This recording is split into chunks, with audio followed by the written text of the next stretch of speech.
termine avec Orange. Alors, Orange, là aussi ce matin, elle est en baisse, elle perd moins 0,4%. Ça tombe bien, si je puis dire. C'est une valeur que j'avais conseillée, j'avais fait une analyse là aussi il y a 2-3 semaines en indiquant que la valeur était depuis de nombreux trimestres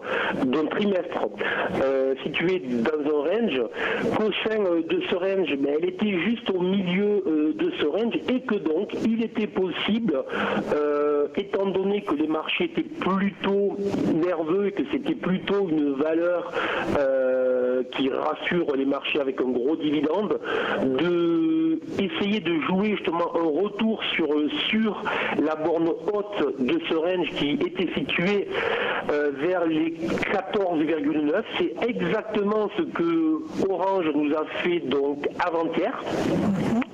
Hier, il y a eu un retest de ce niveau et aujourd'hui, il est en train de redescendre alors que le CAC est en hausse ce matin.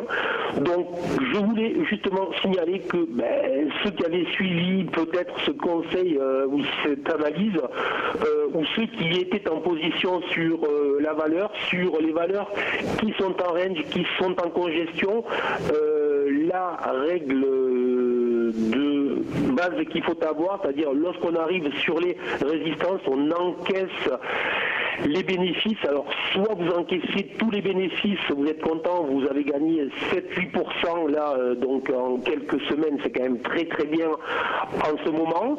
Soit vous décidez que peut-être les marchés vont se reprendre, que justement c'est une valeur que les investisseurs pourraient essayer de jouer. Donc à ce moment-là, moi je conseille de au minimum mettre un stop sur l'entrée que l'on a jouée et idéalement c'est de prendre donc 50% des bénéfices que l'on a fait, de sécuriser la position sur l'entrée que l'on a réalisée et si les marchés rebondissent et si la résistance se casse, à ce moment-là on est en position avec une position où il n'y a plus aucun risque, ce qui est évidemment pour un investisseur une position idéale. C'est vrai.